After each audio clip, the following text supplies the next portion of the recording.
What is up, Star Seeds? I'm Sid, and today we are going to be talking about how this system is so corrupt. Okay, mega corporations, big pharma, the government, BlackRock and Vanguard, just all of it, and how self-sufficiency is really the best answer, I think, for all of us, for everyone involved, for the benefit of, I don't want to just say the human race, but I also don't want to say the universe, but I mean somewhere in the middle. Maybe it's the whole universe. I mean, it's for the benefit of the all, right? So sure, we're gonna just sound way out there and just go with it. So let me break this down. We go to work, a lot of us, not all of us. Some of us are entrepreneurs, some of us are retired, some of us have not entered the workforce, some of us choose not to. I have a whole video about how the younger generation doesn't want to work, and I see how that can be problematic, but I also see how that can lead to a revolution. You know what I'm saying? So a lot of us go to work. Let's just go there. For corporations, a lot of us. Not all of us, I get it. But a lot of us, if we work for a corporation, that corporation is actually owned by mega corporations, whether you have done the research into it or not. And then anyways, so we're making money somehow, most of us. And what do we do with that money? We spend it on things that we think we need, a lot of it we do need somehow, but maybe not from where we get it from. So we buy food, we buy cleaning products, beauty products, hygiene products, all of this stuff. Even simple things like artistic materials can have toxins in them, because that's what I was about to get at. What's in the products that we're buying? Mind you, from these mega corporations that a lot of us are working for. Just a thought. But so we buy these products that contain carcinogens, hormone disruptors, like endocrine disruptors, pheromone disruptors, like all of these different things, lung irritants, like just things that are sensitive, that our body takes and just it has these negative reactions to. It makes us sick. It's literally poison. And a lot of these things, a lot of these everyday ingredients are carcinogens, are toxic, are microplastics even. And that's a whole other issue, really. Very similar topic, but a side topic nonetheless. So it's making us sick. And what happens when we get sick? A lot of us will go to the doctor eventually, right? Because, we need to heal our fibromyalgia, our anxiety, our depression, our migraines, our digestive issues, our lung issues, our heart issues, our diabetes, our cancer. Like this is serious stuff. So we go to the doctor. Western medical practitioners will prescribe you medicine. And then what happens? You get a side effect. So then what happens? You go back and you get more medicine.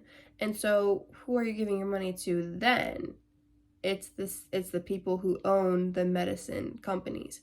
Who owns the medicine companies? The same people who own the food, the same people who own the cleaning products, the same people who own the soap and shampoo and pet food and literally everything. When you go to a supermarket, when you go to a Walmart, when you go to a Kroger, when you go to a whatever, because even if you go and you get like what you think is some organic, which means nothing by the way, product or whatever, usually it's owned by the same big company, by Unilever or whoever. And then guess who owns the Unilever and the Kellogg and the General Mills and all of this? Then it all goes down to BlackRock and Vanguard, most of it. Sure, there is some special cases of more family-owned businesses, and that is great.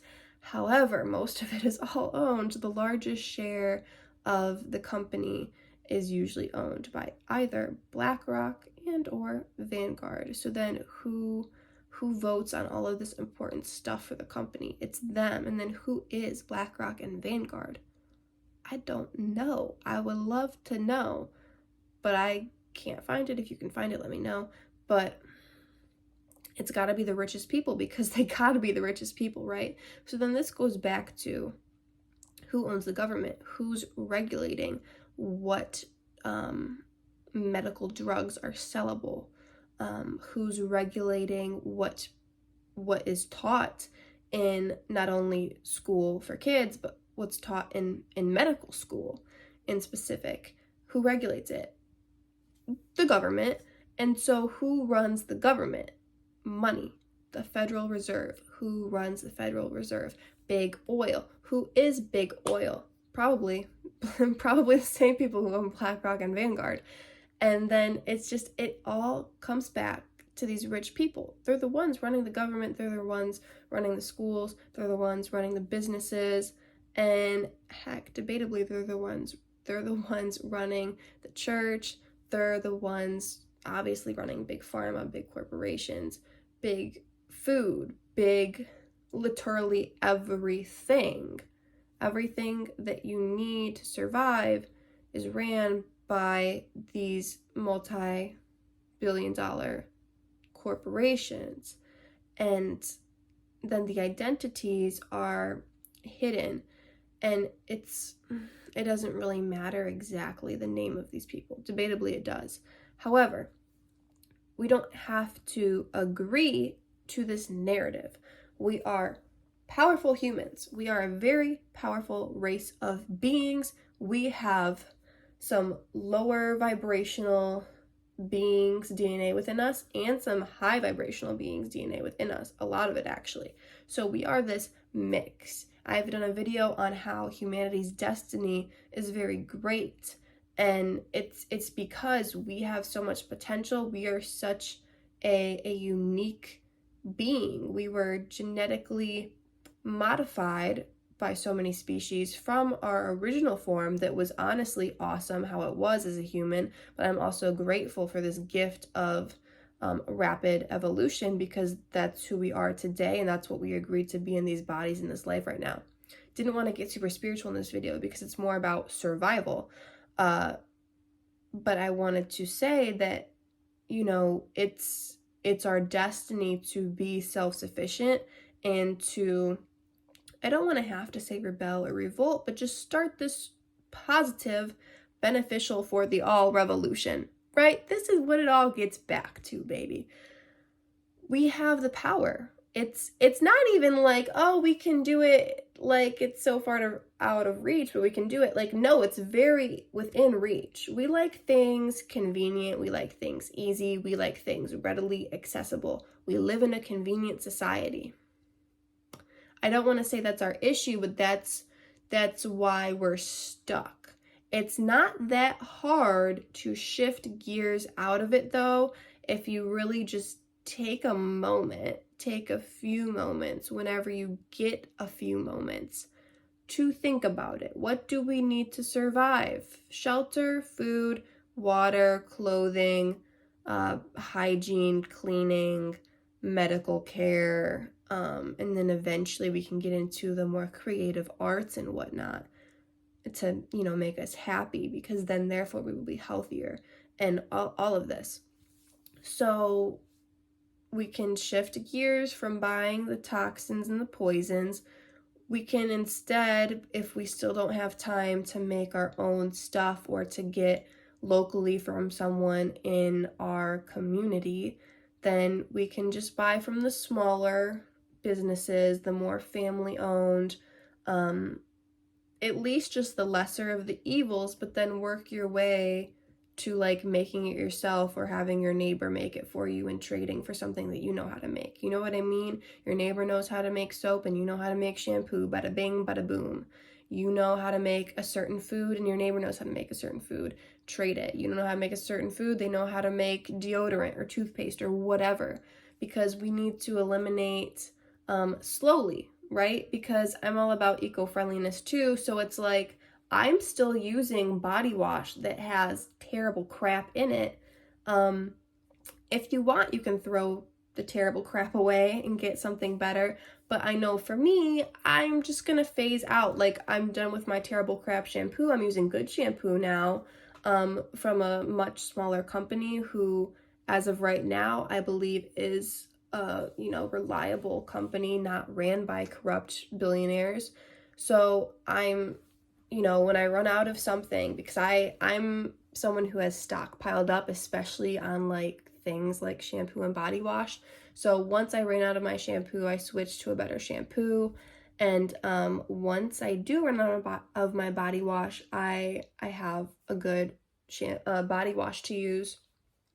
But so just phase things out. When you run out of your whatever crappy 409 cleaner or whatever, then you can switch to something cleaner, switch to something without the terrible toxic chemicals in it.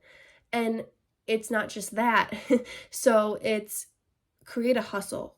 I don't want to say a side hustle, but if that's the term you want to use for it, go ahead. But create something that you are passionate about that will be useful in this new earth, in these new, and I don't know if I want to call them eco-friendly communities or not. I feel like that's a key word for me personally, but it's really just it's these self-sufficient communities, which I mean should be eco-friendly to then be sustainable, to be able to sustain themselves and to be able to remain self-sufficient. It should be eco-friendly because I mean that's how it's going to be able to sustain itself, and that is a goal, right? So these communities where we don't have to rely on the government, where we don't have to rely on big corporations. The government and big corporations are one and the same. We can rely on ourselves and our community and people that we trust enough to be our neighbors. You know what I'm saying? Genuine, like-minded people that we feel comfortable enough to just simply be in a community with. Okay, and you don't have to be super comfortable with them. You can be an antisocial person and still live in these communities that are self-sufficient, because you can trade with people and you can be friendly with people and you don't have to be best friends, but it would probably just kind of come naturally, honestly. Like every time I do a reading for somebody, I am mind blown every single time, because especially lately, because I'm just like, I'm recognizing it more and more, like, wow, you can contribute to these communities that I really want to have in the future. So I'm definitely going to be doing more videos on like how this is readily accessible, and not only is it coming soon, but like it's here. Like I know for me and myself, I am working towards this more and more. I don't want to say every single day, but it's like every week, every month. Like it's happening. It's the speed is getting faster and faster with, how close it seems like this is. It's not at a standstill. It's not getting farther and farther away. Like it's getting closer for sure. And there's this part of me that's like, I want to save my money so I can, build like this house that I can see myself living in the rest of my life, like what people would call like my dream house. And I want to build these houses for other people. I want to 3D print buildings. That's the part that I'm like, logically that should just probably come first as a physical, like buy land and then put buildings on the land. But then I'm like, okay, so really all I need is the land, a material for building. I want to use something. I've seen lots of videos on cob houses and things like that, and I'm like, do I want cob? Do I want something else? Need to research the materials more, figure out what material I want to build at least the first few buildings with, because I would like a house for me, a house for other people, and then like a center where we can all kind of gather, and it can eventually, there'll be like a medical building, a hospital if you will, but we could call it just like the medical center, the healing center for like that stuff, where we use herbs and things like that and things that make sense, potatoes and onions and garlic to heal and things like this.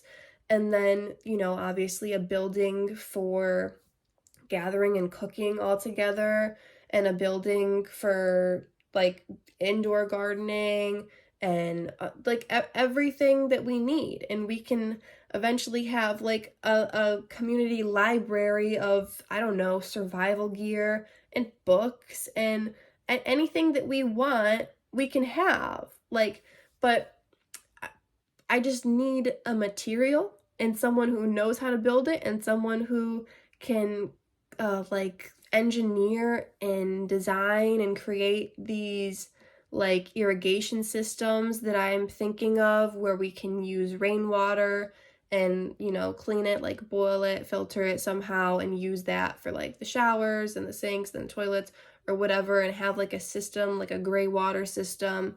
And it just, somehow we need some energy source, whether it be solar and or wind or something else, something greater, this free energy. Like, how do we harness this and implement it and use it? But then also, I'm so hippie, I'm like, do we need power? And I'm like, in Michigan, I do need heat and AC in this current body, but if we are going to ascend bodies, then maybe we have different needs, but that's a different story. So it's just finding people who have skills, like, oh, you know how to weld. Like, it's not like you need to pay money to join this community. Like, once we have people who can build the buildings, then it's just a matter of time. Like, a lot of people can garden, a lot of people know how to garden already, they can learn if they don't. Like, it's not about, like, right now when I see these communities, people are like, okay, you have to pay this huge fee and then you can get this house that's supposed to be relatively eco-friendly or something. And it's like, but why are we using like money in this new earth community? Like, I want to get to a point where once we have these communities, like, hopefully we can just like trade, and that involves trading our services. That, you know what I mean? Like, it's not like you have to pay to get in. It's like, oh, you know how to do this, cool. And then obviously once the community is up and going, then it's like, okay, you're having a baby, like that baby's going to contribute when it's old enough to. Or, oh, you've like contributed and you have a kid who, you know, has a disability or something. I don't even like using that word, because it's like people with disabilities are still great and they still are able to do so much and contribute even just vibrationally. So it's like, no, like your vibration is doing all that it needs to do. Or if you get to the point where you're older and you can't work, it's like you have wisdom, you have this high vibrational energy and this happiness that we still like to be around. Like, obviously you can stay in the community.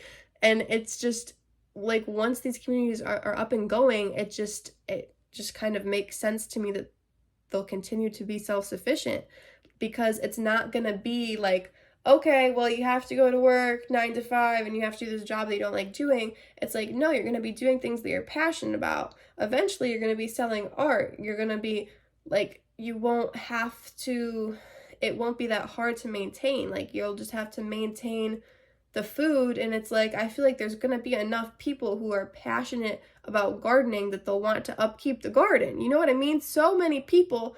Heck, my neighbor, I don't know why, she loves growing flowers. I asked her, do you want some of my tomato plants for yourself? And she's like, no, I don't want to grow anything that I can eat. I just want to grow flowers. But it's like, you just gotta, it's very simple to just want to shift the gears to stuff that you already love doing that will also help you survive. Like, it's, people are going to want to work in these new earth self-sufficient communities because it's simply going to be fun work that they're already passionate about. There's people who love to cook. There's people who love to make little cute bath bombs and things as hobbies. People will still want to do that for the community. So I just want to talk about this. I wanted to talk about the corrupt businesses and how we have a strong and powerful growth right here, right now. I don't want to say it's in the future, because it's now. Like, let me know if you would like these communities. My human logical planning mind thinks that I have to have a certain amount of dollars in my bank account before I can look for land to build 3D print my dream house on, and then build this community around it, and then eventually expand to other locations and inspire other communities to just do it. But yeah, if the opportunity presents itself to where there's enough people who know how to like first just put these buildings on the ground with some eco-friendly materials, and I guess you could call them technologies or like energies and irrigation systems within them, then it's like I will do this like ASAP if someone would want to do that with me. So let me know. My email is always open, sydalexandriaegypt@gmail.com. Or if you've been watching me and you would like an intuitive reading, mainly about past lives as extraterrestrial beings, I would love to give a reading for you. I do them on a donation basis. That's greatly appreciated because my son is in preschool and it costs money. But I'm very excited to, like I said, have these communities and get to the point where we don't need money. So, love you guys. Peace out.